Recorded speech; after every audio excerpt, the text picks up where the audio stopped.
आज हम बात करने वाले हैं इंडिया की स्पेशलिटी पॉलीमर और सिंथेटिक रबर इंडस्ट्री की एक ऐसी कंपनी के बारे में जिसने पिछले 2 वर्षों की चुनौतियों के बाद अब एक मजबूत टर्नअराउंड दिखाया है।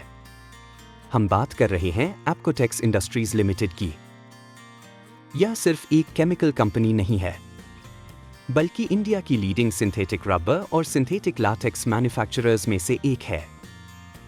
Company nitrile rubber, high styrene rubber, nitrile latex, XSB latex, styrene acrylics और कई स्पेशलिटी इमल्शन पॉलीमर्स बनाती है जिनका उपयोग automobile, footwear, paints, construction, paper, gloves, textiles और इंडस्ट्रियल एप्लीकेशंस में होता है।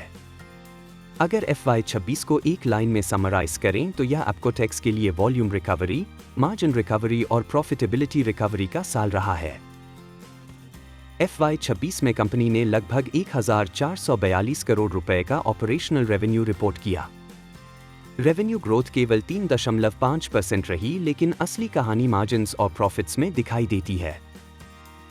एबिटा लगभग 177 करोड़ रुपए तक पहुंच गया, जिसमें 42% ग्रोथ देखने को मिली। वहीं पैट लगभग 101 करोड़ रुपए रहा, जिसमें लगभग 88% ग्रोथ दर्ज हुई। एबिटा मार्जिन FY25 के 8.96% से बढ़कर FY26 में 12.31% तक पहुंच गई। अब सवाल यह है कि आखिर ऐसा क्या हुआ कि प्रॉफिट ग्रोथ रेवेन्यू ग्रोथ से कई गुना अधिक हो गई?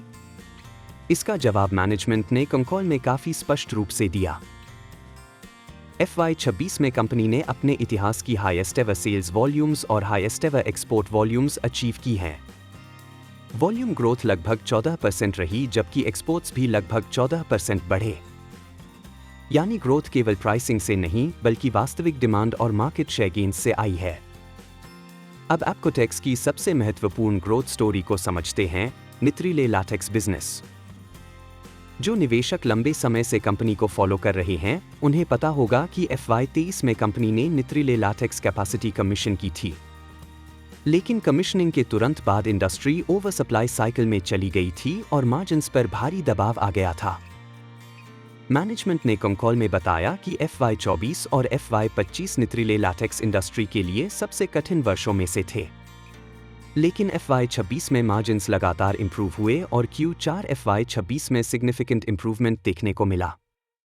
मैनेजमेंट के अनुसार Q4 में निट्रिले लैटेक्स प्लांट लगभग 100% यूटिलाइजेशन पर चल रहा था और आने वाले क्वार्टर्स में भी फुल यूटिलाइजेशन की उम्मीद है। यह बेहद महत्वपूर्ण संकेत है। जब कोई प्लांट फुल यूटिलाइजेशन पर पहुंच जाता है तो ऑपरेटिंग लेवरेज का लाभ मिलना शुरू हो जाता है। फिक्स्ड कॉस्ट स्प्रेड हो जाती हैं और मार्जिन्स इंप्रूव होने लगती हैं। हालांकि मैनेजमेंट ने एक महत्वपूर्ण कॉशन भी दिया है। उनके अनुसार निट्रिले लैटेक्स इंडस्ट्री में ग्लोबल ओवरसप्लाई अभी पूरी तरह खत्म नहीं हुई है। वर्तमान मार्जिन इंप्रूवमेंट का कुछ हिस्सा जियोपॉलिटिकल डिसरप्शंस और कॉम्पिटिटर्स की सप्लाई चैलेंजेस के कारण भी आया है। लेकिन लॉन्ग टर्म ट्रेंड सकारात्मक दिखाई देता है। अब दूसरी बड़ी ग्रोथ स्टोरी है NBR यानी निट्रिले ब्यूटाडाइन रबर। कंपनी का NBR प्लांट पहले से लगभग 100% यूटिलाइजेशन पर चल रहा है। मैनेजमेंट ने बताया कि अगले 4 क्वार्टर्स तक प्लांट फुल यूटिलाइजेशन पर रहने की उम्मीद है और नई कैपेसिटी FY28 की पहली क्वार्टर में आने की संभावना है। यानी अगले 12 से 15 महीनों में कंपनी कैपेसिटी कंस्ट्रेंड रहेगी। यह एक अच्छी समस्या है क्योंकि इसका मतलब डिमांड मजबूत है। मैनेजमेंट ने यह भी बताया कि NBR expansion project almost capacity को डबल करने की क्षमता रखता है और आने वाले वर्षों में यह कंपनी का सबसे बड़ा ग्रोथ कैटलिस्ट बन सकता है।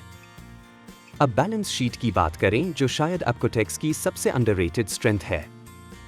FY26 के अंत तक कंपनी नेट कैश पॉजिटिव हो चुकी है। मैनेजमेंट ने कंकॉल में बताया कि टोटल डेट लगभग 92 करोड़ रुपए है, जबकि कैश, बैंक बैलेंस और इन्वेस्टमेंट्स लगभग 160 करोड़ रुपए हैं। यानी कंपनी लगभग 70 करोड़ रुपए नेट कैश पोजीशन में है। केमिकल इंडस्ट्री में जहां कई कंपनीज एक्सपेंशन के लिए हेविली लेवरेज्ड बैलेंस शीट्स रखती हैं, वहां एप्कोटेक्स का नेट कैश पोजीशन में होना एक बड़ी स्ट्रेंथ है। यही वजह है कि कंपनी कठिन समय में भी एक्सपेंशन प्रोजेक्ट्स एग्जीक्यूट कर पा रही है। अब एक्सपोर्ट अपॉर्चुनिटी की बात करें। FY26 में कंपनी ने हाईएस्ट एवर एक्सपोर्ट वॉल्यूम्स हासिल किए हैं। मैनेजमेंट का कहना है कि इंटरनेशनल मार्केट्स में डिमांड मजबूत बनी हुई है और एप्कोटेक्स लगातार ग्लोबल कस्टमर्स के साथ अपनी प्रेजेंस बढ़ा रही है। कंपनी आज दुनिया के कई देशों में बिजनेस करती है और सिंथेटिक रबर तथा लैटेक्स प्रोडक्ट्स में इंटरनेशनल कम्पिटिटिवनेस रखती है। अब सबसे बड़ा नियर टर्म चैलेंज समझते हैं। Q4 FY26 के दौरान मिडिल ईस्ट क्राइसिस और स्ट्रेट ऑफ हॉर्मज डिसरप्शन की वजह से पेट्रोकेमिकल सप्लाई चेन्स प्रभावित हुई। स्टायरीन और कई अन्य रॉ मटेरियल्स की अवेलेबिलिटी पर असर पड़ा, लेकिन मैनेजमेंट ने प्रोएक्टिव अप्रोच अपनाई। कंपनी ने समय रहते रॉ मटेरियल्स सिक्योर कर लिए और बिना एक भी दिन प्रोडक्शन शटडाउन के ऑपरेशंस जारी रखे। मैनेजमेंट ने विशेष रूप से बताया कि मार्च और अप्रैल के दौरान उनकी टीम ने सप्लाई चेन डिसरप्शंस को सफलतापूर्वक मैनेज किया। यह मैनेजमेंट एग्जीक्यूशन कैपेबिलिटी का मजबूत उदाहरण है। अब एंटी डंपिंग ड्यूटी यानी एड पर बात करते हैं। NBR इंडस्ट्री लंबे समय से इंपोर्टेड मटेरियल के खिलाफ एंटी डंपिंग प्रोटेक्शन की मांग कर रही थी। DGTR ने रिकमेंडेशन भी दी थी, लेकिन फाइनेंस मिनिस्ट्री ने अभी तक नोटिफिकेशन जारी नहीं किया है। मैनेजमेंट ने स्पष्ट कहा कि उन्होंने अपनी फ्यूचर प्लान्स में एड बेनिफिट को शामिल नहीं किया है, यानी ग्रोथ अजम्पशंस बिना एंटी डंपिंग सपोर्ट के बनाई गई है। अगर भविष्य में एड लागू होती है तो यह अतिरिक्त अपसाइड हो सकता है। अब एप्कोबिल्ड बिजनेस की बात करें। यह कंपनी का स्पेशलिटी कंस्ट्रक्शन केमिकल्स सेगमेंट है। मैनेजमेंट के अनुसार FY26 में इंटरनल रिस्ट्रक्चरिंग और मैनपावर चेंजेस के बावजूद बिजनेस ने डबल डिजिट ग्रोथ मेंटेन की है। न्यू लीडरशिप और डिस्ट्रीब्यूशन इंप्रूवमेंट्स के बाद मैनेजमेंट आने वाले वर्षों में भी डबल डिजिट ग्रोथ की उम्मीद कर रही है। अब मार्जिन्स का भविष्य क्या है? मैनेजमेंट ने FY27 के लिए कोई स्पेसिफिक गाइडेंस नहीं दी है, लेकिन उन्होंने कहा कि करंट ईयर में मार्जिन्स FY26 एवरेज से बेहतर रहने की संभावना है। हायर यूटिलाइजेशन, ऑपरेटिंग लेवरेज और निथ्रिले लैटेक्स रिकवरी इसका मुख्य कारण है। हालांकि रॉ मटेरियल वॉलेटिलिटी एक बड़ा रिस्क बना हुआ है। अगर क्रूड ऑयल और पेट्रोकेमिकल प्राइसेस तेजी से गिरते हैं तो कंपनी के पास मौजूद high cost inventory short term margins को प्रभावित कर सकती है। दूसरी ओर, यदि रॉ मटेरियल प्राइसेस लगातार बढ़ती हैं तो कस्टमर्स को प्राइस पास थ्रू में समय लग सकता है, यानी बिजनेस साइक्लिकलिटी पूरी तरह समाप्त नहीं हुई है। लेकिन लॉन्ग टर्म पिक्चर देखें तो एप्कोटेक्स एक बेहद इंटरेस्टिंग पोजीशन में दिखाई देती है। पहला, कंपनी के प्रमुख प्लांट्स लगभग फुल यूटिलाइजेशन पर हैं। दूसरा, निथ्रिले लैटेक्स साइकिल रिकवरी फेज में है। तीसरा, NBR एक्सपेंशन FY28 ग्रोथ का बड़ा कैटलिस्ट बन सकता है। चौथा, company net cash balance sheet पर बैठी है। पांचवां, एक्सपोर्ट्स लगातार बढ़ रहे हैं। और छठा, मैनेजमेंट ने कठिन इंडस्ट्री साइकिल के दौरान भी प्रॉफिटेबिलिटी और बैलेंस शीट दोनों को मजबूत रखा है। यही कारण है कि एप्कोटेक्स अब केवल साइक्लिकल केमिकल कंपनी नहीं, बल्कि कैपेसिटी एक्सपेंशन और मार्जिन रिकवरी स्टोरी के रूप में उभरती दिखाई दे रही है।